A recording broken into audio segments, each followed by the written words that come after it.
Americans to Ukraine. Let's listen. A good discussion.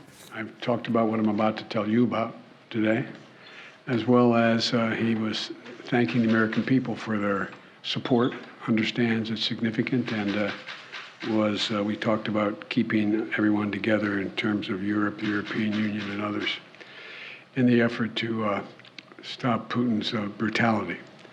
But before I head out to the West Coast, I want to quickly update the American people on the latest steps we're taking to support the people of Ukraine and to hold Putin accountable for his brutal and bloody war. Russian forces have retreated from Kyiv, leaving behind them a horrifying evidence, and you've seen it, you reported it, you folks.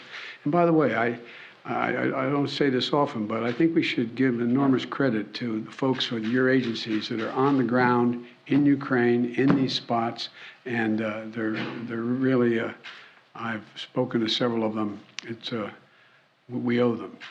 But uncovering these evidences of their atrocities and war crimes against Ukrainian people is so clear to the whole world now. Now they've launched and refocused their campaign to seize new territory in eastern Ukraine. And we're in a critical window now of time where they're going to set the stage for the next phase of this war. And the United States and our allies and partners are moving as fast as possible to continue to provide Ukraine the forces that they need, the weapons they need, the equipment they need, their forces need to defend their nation. Last week, I signed an $800 million package of security assistance to Ukraine that included new capabilities like artillery systems and armored personnel carriers, equipment that is responsive to Ukraine's needs and tailored to support the intensified fighting in the Donbas region, which is a different war than in other places because both topographically it's different. It's flat, it's not in the mountains, and it requires different kinds of weapons to be more effective. Today, I'm announcing another $800 million to further augment Ukraine's ability to fight in the east, in the Donbas region. This package includes heavy artillery weapons, dozens of howitzers, and 144,000 rounds of ammunition to go with those howitzers. It also includes more tactical drones. In the past 2 months, we've moved weapons and equipment to Ukraine at record speed. We've sent thousands of anti-armor and anti-missile helicopters, drones, grenade launchers, machine guns, rifles, radar systems. More than 50 million rounds of ammunition had already been sent. The United States alone has provided 10 anti-armor systems for every 1 Russian tank that's in Ukraine, a 10-to-1 ratio. We're sharing and will continue to share significant timely intelligence with Ukraine to help defend them against Russian aggression. And on top of this, these direct contributions from the United States, we're the outfit facilitating the significant flow of weapons and systems to Ukraine from other allies and partners around the world, like the S-300 long-range anti-aircraft systems that Slovakia recently transferred to Ukraine. We are getting them in there. We won't always be able to advertise everything that our partners are doing to support Ukraine and its fight for freedom, but to modernize Teddy Roosevelt's famous advice, sometimes we will speak softly and carry a large javelin, because we're sending a lot of those in as well.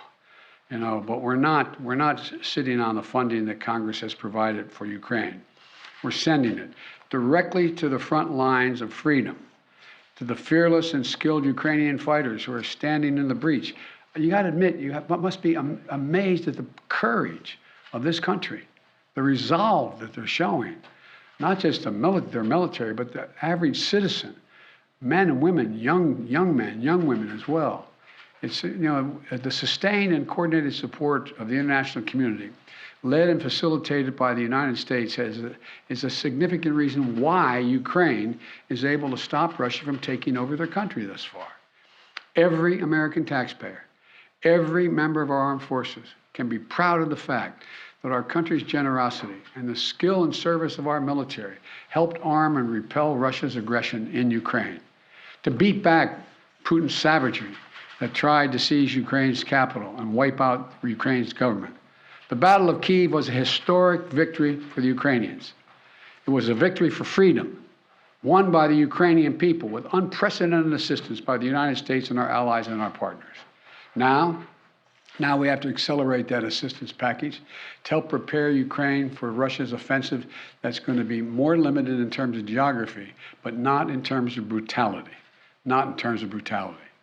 Combined with our recent drawdowns, it will ensure a steady flow of weapons and equipment into Ukraine over the next few weeks. However, with this latest disbursement, I've almost exhausted the drawdown authority I have that Congress authorized for Ukraine in a bipartisan spending bill last month. In order to sustain Ukraine for the duration of this fight, next week I'm going to have to be sending to Congress a supplemental budget request to keep weapons and ammunition flowing without interruption to the brave Ukrainian fighters and continue to deliver economic assistance to the Ukrainian people. My hope is, and my expectation is, Congress would move and act quickly. And I want to thank the Congress, Democrats and Republicans, for their support for the people of Ukraine. Our unity at home, our unity with our allies and partners, and our unity with the Ukrainian people is sending an unmistakable message to Putin. He will never succeed in dominating and occupying all of Ukraine. That will not happen. In addition to bolstering Ukraine's resistance on the battlefield, we're also demonstrating our support for the people of Ukraine. Today, the United States is announcing that we intend to provide an additional $500 million in direct economic assistance to the Ukrainian government. This brings our total economic support for Ukraine to $1 billion in the past 2 months. This is money the government can help use to stabilize their economy, to support communities that have been devastated by the Russian onslaught, and pay the brave workers that continue to provide essential services to the people of Ukraine. You know, these past weeks have seen a terrible human cost of Putin's ambition for conquest and control.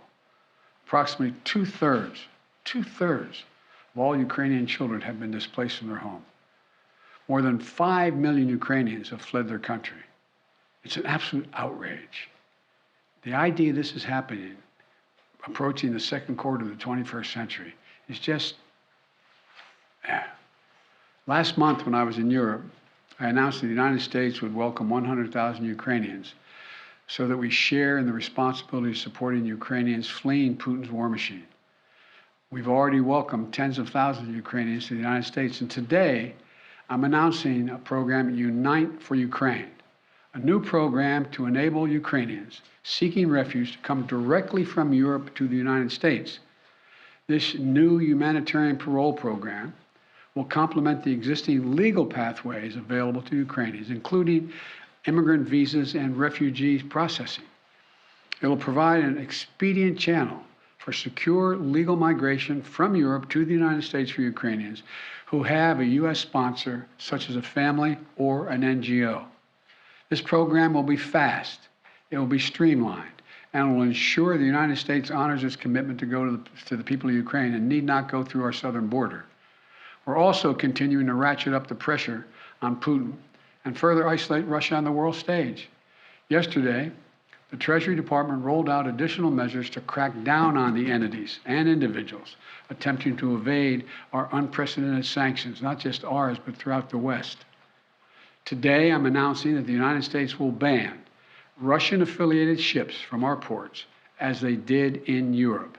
That means no ship that sails under the Russian flag or that is owned or operated by a Russian interest will be allowed to dock in a United States port or access our shores. None. None. This is yet another critical step we're taking in concert with our partners in the European Union, the United Kingdom, Canada, and further to deny Russia the benefits of international economic system that they so enjoyed in the past. We don't know how long this war will last, but as we approach the 2-month mark, here's what we do know. Putin has failed to achieve his grand ambitions on the battlefield. After weeks of shelling Kyiv, Kyiv still stands. President Zelensky and his democratically elected government still remain in power. And the Ukrainian armed forces, joined by many brave Ukrainian civilians, have thwarted Russia's conquest of their country.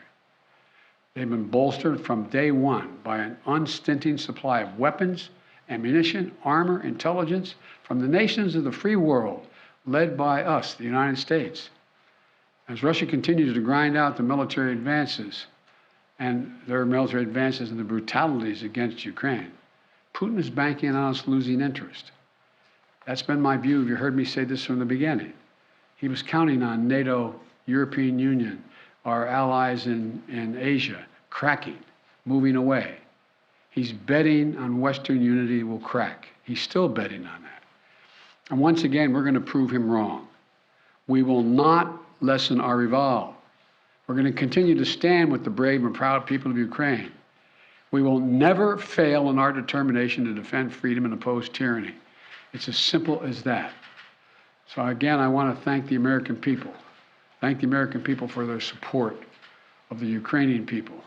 This is our responsibility, it seems to me, and we've been able to hold the whole world together in this effort.